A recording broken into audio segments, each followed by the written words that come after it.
Hai guys, ketemu lagi bersama Eva. Hari ini aku mau membacakan novel aku yang berjudul Eva Daily Life. Semoga suka ya, selamat mendengarkan.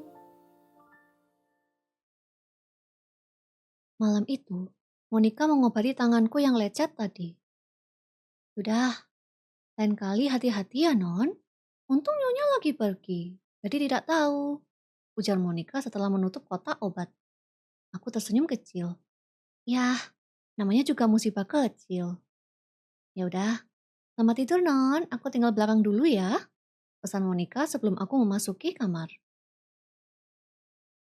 Begitu tiba di dalam, aku mengganti pakaianku dengan baju tidur baby doll, lalu merebahkan diri di kasur. Aku melihat telapak tanganku yang diperban. Ada-ada aja ya hari ini. Kok bisa seramai tadi ya? Aku terdiam, dan ingat ponselku sempat jatuh dengan keras. Aku menyambar ponsel yang ada di kasur. Bersyukur masih nyala, dan tidak ada yang retak. Saat memeriksanya, aku baru sadar sesuatu. Gantungan bonekaku hilang. Wajahku pucat, badanku berubah dingin sekejap. Aku lompat dari kasur, membongkar tas. Namun setelah sekian lama mencari, tetap tidak ada. Bahkan, aku sampai mengguncangkan tasku, tetap tidak ada. Kakiku mendadak lesu. Aku terjatuh di tepi kasur. Aku berusaha ingat, terakhir kali aku melihat bonekanya. Saat membalas pesan Mr. Bernard, boneka itu masih ada. Saat telepon sama Cassidy juga. Tapi saat aku jatuh tadi, aku tidak sempat periksa karena keburu pulang. Aku menggigit bibirku kesal. Bagus, gantungannya pasti lepas di sana. Kok bisa lepas? Bukannya sudah aku eratkan? Dahulu, kejadian ini pernah terjadi.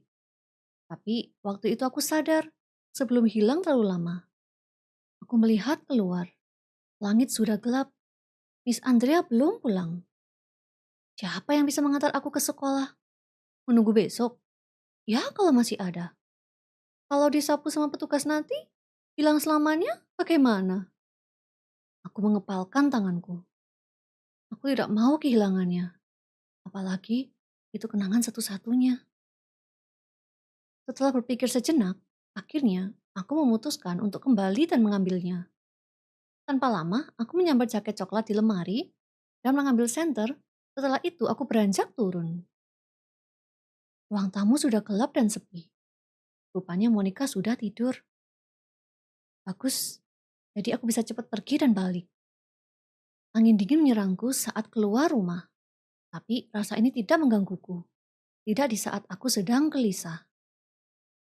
Setelah memakai sepatu, aku menuruni tangga dan berlari ke sekolah. Untung aku sempat menghafal jalannya, jadi aku tidak kesasar. Beberapa menit berlalu. Akhirnya aku sampai di depan pagar sekolah. Aku bergidik ngeri saat melihat sekolahnya. Saat pagi, sekolahnya terlihat megah dan indah. Kalau malam terlihat menyeramkan. Apalagi ketambahan angin dingin dan kabut yang mendadak muncul di sekitar. Aku menghela nafas berat. Tapi apa boleh buat, ini semua demi bonekaku. Setiba di depan, aku membuka knop pintu.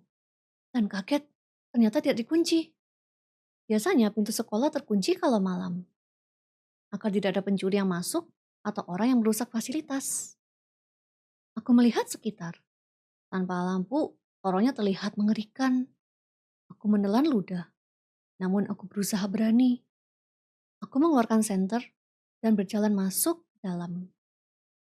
Setelah melewati lorong utama, sekarang aku berjalan menuju lorong guru.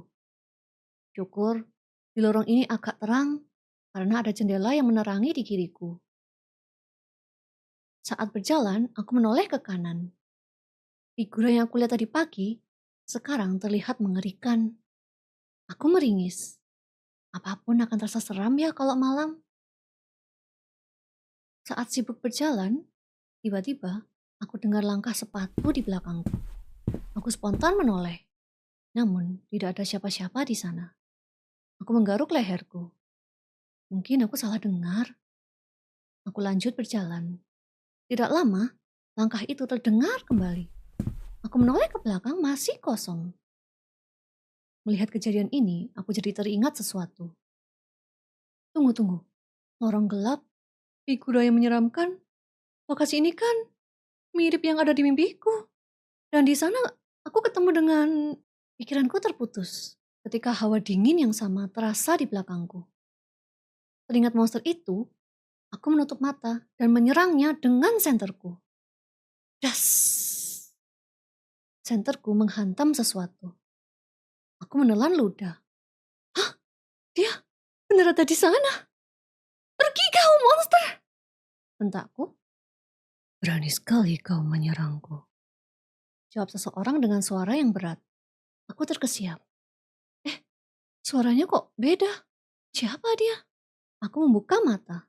Pria bermata ungu gelap berdiri di hadapanku. Satu tangannya terangkat, menahan seranganku. Ketika aku sadar dia manusia, bukan sosok bermata merah itu, aku lekas menurunkan senterku. Mataku terbelalak. Astaga, maaf, aku tidak bermaksud menyerangmu. Ujarku terpatah-patah. Aku pikir ada hantu di sini, jadi aku refleks. Lanjutku sambil berpaling. Dari pantulan jendela, aku melihat laki-laki itu merenggangkan tangannya. Aku menatap dengan rasa bersalah. Aduh, pasti sakit tuh tangannya. Astaga, aku mikir apa sih main serang? Apalagi nyebut dia monster. Menoleh ke arahnya.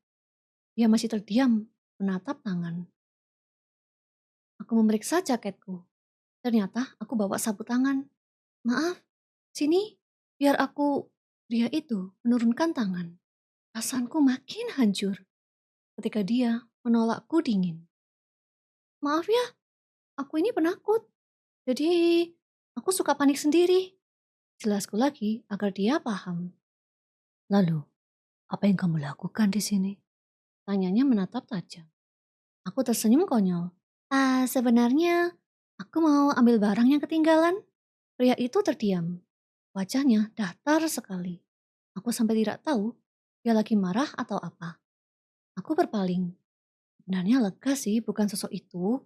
Tapi sekarang aku malu setengah mati nih. Lebih baik aku segera mencari boneka itu dan pergi dari sini. Saat aku berjalan pergi, kupikir dia meninggalkanku. Tapi tidak, dia mengikutiku. Dan itu membuatku gugup. Ngomong-ngomong, kenapa kamu kemari? Tanyaku untuk mencairkan suasana. Pria itu terdiam. Maaf, tanya.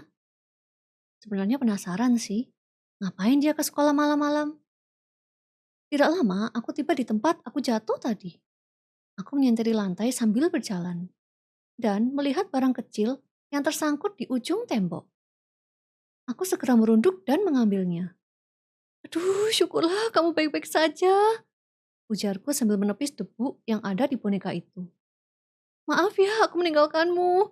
Lain kali aku akan menjagamu seperti nyawaku sendiri. Ujarku penuh kasih sayang. Semua ini hanya demi itu. Aku terpaku. Aku sampai lupa kalau pria itu masih di sini. Aku menoleh padanya. Ternyata dia tengah menatapku sambil bersandar miring di tembok. Aduh, dia pasti mikir aku masih anak-anak ya. Suka sama boneka. Aku menoleh ke arah bonekaku. Tapi, apa yang dia tahu tentang duniaku? Lebih baik aku cepat pulang deh. Barangku sudah ketemu. Aku pergi dulu ya, maaf lagi. Ujarku lalu berlari sebelum dia sempat mengikutiku lagi. Lama jalan pulang, adegan memalukan terulang terus di pikiranku. Aku mengerang. Hari ini sial banget aku. Sudah jatuh karena didorong, belum lagi menyerang orang asing. Tapi untung banget dia menahan seranganku. Jika tidak bisa terluka dia. Dan aku bisa masuk penjara. Aku menghela nafas kesal. Semua ini karena mimpi sialan itu. Sejak kecil, entah kenapa aku selalu diganggu oleh monster bermata merah itu. Tapi, seiring berjalan waktu, mimpi itu sudah tidak menggangguku lagi. Hingga sekarang. Monster bermata merah itu apa sih? Coba kalau aku tidak diteror sama mimpi itu. Mana mungkin aku salah tingkah? Tintin. Aku menoleh. Mobil hitam berhenti di tengah jalan. Baru saja mau kabur, tapi aku terhenti ketika melihat orang yang turun dari mobil itu. Mister? Non Eva, kamu kemana aja? Nyonya panik lihat kamu tidak ada di rumah. Mister Bernard berlari menghampiriku. Aku menelan ludah. Waduh, aku lupa bawa ponsel ya tadi. Maaf mister, tadi aku ke sekolah buat ambil barang yang ketinggalan. Ujarku sambil menunjukkan bonekaku. Mister Bernard mengusap rambutku. Ya sudah, Nyonya panik. Dia kira kamu kabur dari rumah karena masih kesal. Aku tersenyum kecut. Mau kabur kemana juga? Aku tidak tahu apa-apa tentang kota ini. Ya juga ya. Ya sudah, ayo masuk. Pinta Mister Bernard seraya menuntunku ke dalam mobil. Singkat cerita, aku tiba di rumah. Miss Andrea telah menungguku di bawah dengan berkacak pinggang. Aku menghela nafas. Ya pasti marah besar nih. Aku keluar dari mobil dan berjalan menghampirinya. Aku bersiap menerima amarahnya. Tapi di luar dugaan dia malah memelukku erat. Syukurlah, kamu baik-baik saja. Kamu kemana aja tadi? Ungkapnya melepaskan dekapannya. Melihat wajah Miss yang mendadak khawatir, membuatku bersalah. Akhirnya, aku cerita hal yang sama seperti Mister Bernard. Lain kali, kalau mau keluar, telepon Mister Bernard ya. Jangan keluar sendiri. Apalagi ini kota baru. Kamu masih belum paham apa-apa, tuturnya. Aku menundukkan kepala. Ya, mengerti. Maaf ya, Miss. Balasku lesu. Miss Andrea tersenyum kecil lalu menggandeng tanganku. Ya, yuk masuk. Sudah malam, udara tidak enak. Aku mengangguk dan menaiki tangga. Saat menaiki tangga, ucapan Miss Andrea terngiang lagi. Lain kali, jangan keluar sendiri. Apalagi ini kota baru. Kamu masih belum paham apa-apa. Aku menghela nafas. Iya, aku tahu.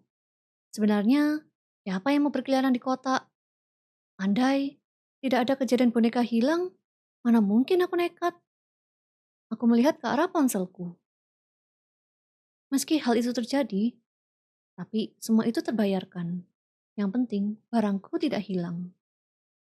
Aku berpaling ke atas. Moga-moga ini terakhir kali aku bertemu dengannya. Aku tidak tahu harus bagaimana kalau ketemu dia lagi. Terima kasih guys sudah mendengarkan. Kalau kamu suka sama novel ini, jangan lupa tinggalkan komentar ya. Beritahu aku part mana yang bikin kalian suka. See you on the next video.